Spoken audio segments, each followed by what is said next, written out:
tell my neighbor. So there's what laws attempt to do and what your government tries to do is come up with the most fair process for resolving these kind of conflicts. Some people don't really care an awful lot about what happens to Puget Sound. And then other people care an awful lot about what happens to Puget Sound. And because of that, we have laws and regulations that attempt to protect the cleanliness of the water that we drink and the air that we breathe. So I don't think there's going to be a reduction in those. The commission just made a statement that some people don't care about what happens to Puget Sound. Could you please identify those people who don't care what happens to Puget Sound? It wouldn't be possible to identify. Is there anybody here that would like to validate this commissioner's comment that we don't care what happens to Puget Sound? I'm looking for a hand. Any hand, please. You're forgetting that this is a court in Ludlow. And we all No, I'm not care about forgetting. I'm asking a question. There are people here outside of Port Ludlow. Most of us are from Port Ludlow. I'd just like to know, you made a statement, who the hell doesn't care about Puget Sound that's here? Got one here. Help me out. You got one. I just prosecuted a man Oh, I who thought was you were the one. dumping his sewage in the Hood Canal that flows into Puget Sound, and he didn't give a rip about Puget Well, Sound. that's wonderful. Now, we'd like you'll validate that information with an email, correct? I will. Okay, very good. I So will indeed. but there's no one here that says that we don't care about what happens to Puget Sound. Okay. Larry? Yeah, now, that situation there is already covered under the existing shoreline master program. We don't need a new one to cover that, it's already covered.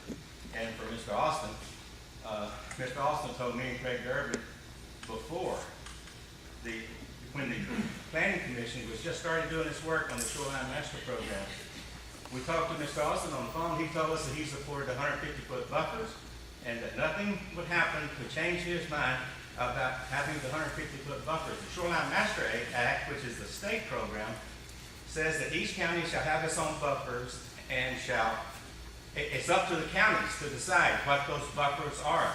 Well, it was decided before our citizen committee on the planning commission ever did a day's work. Our next question, do you want to? Sure.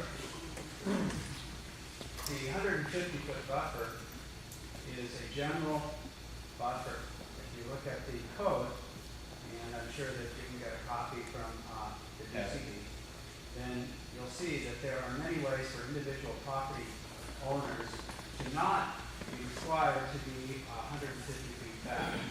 For example, as you know, if you are you're building a home in a neighborhood where you have houses that are 40 or 50 feet back, and you're building a house that is in the same general area, then those houses can stay, the new houses can be in the general setback as the existing houses. Also, as you know, if your property isn't deep enough to allow 150-foot setback, then of course you don't have to build your house off of that area. So, Larry, there are quite a few ways that the 150-foot setback recognizes, and in all cases this can't be exercised.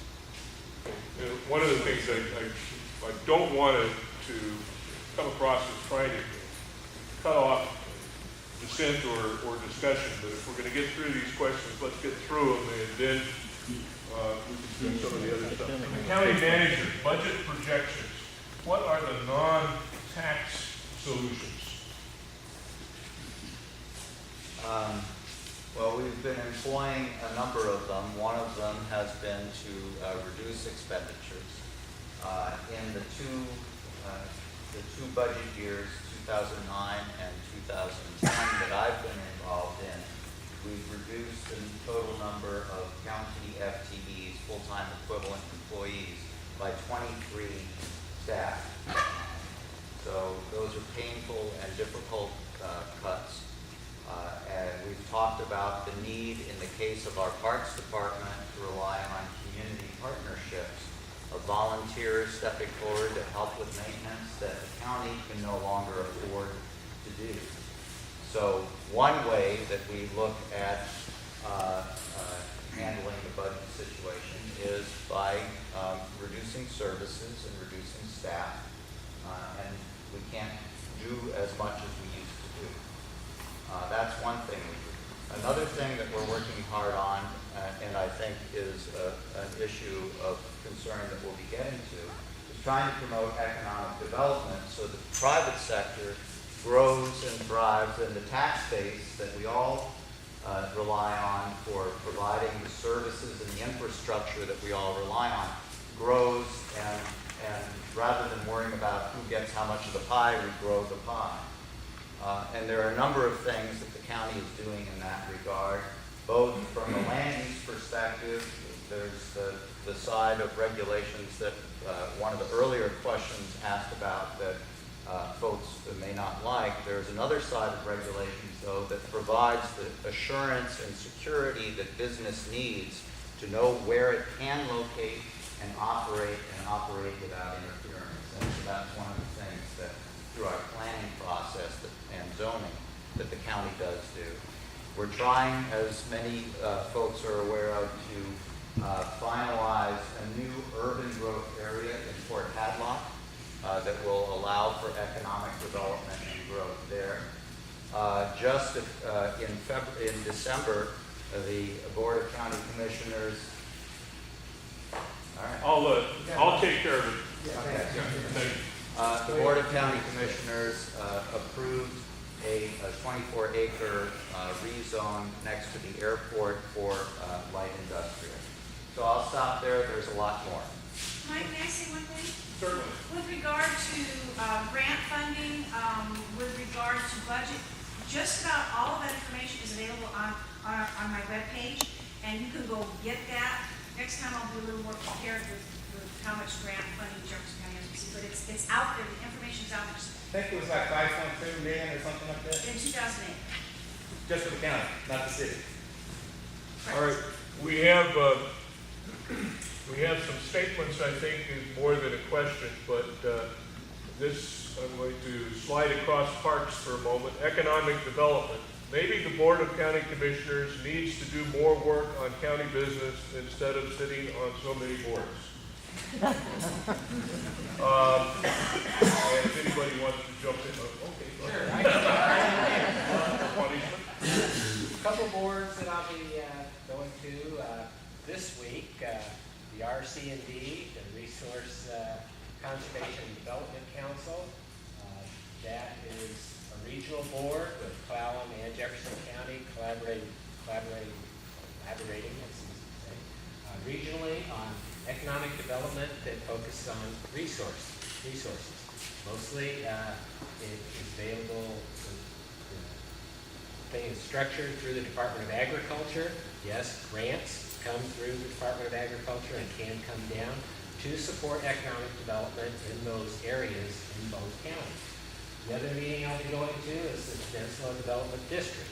Again, Clallam and Jefferson County collaborating, why is that word so hard? Regionally on economic development in other areas, mostly through the Economic Development Administration. Again, federal dollars. We already got a grant in for the airport rezone project with the port.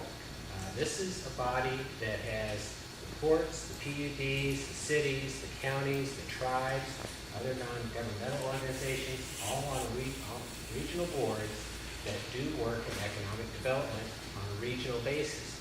And more, that's what people are looking for if they're going to send money your way. Another board I'm on is the Peninsula Regional Transportation Planning Organization. That focuses on economic development in terms of transportation. That's how we get the SR 1920 corridor study paid for, so that we have an idea of where the priorities need to be in transportation planning all the way from 104 to the ferries. Work with them on the ferry situation. I'm a representative for the PRTPO on ferries, so I've done a lot of lobbying, working with the city, working with others over in Coopville, over in Island County with their commissioners, with their elected representatives at the state level.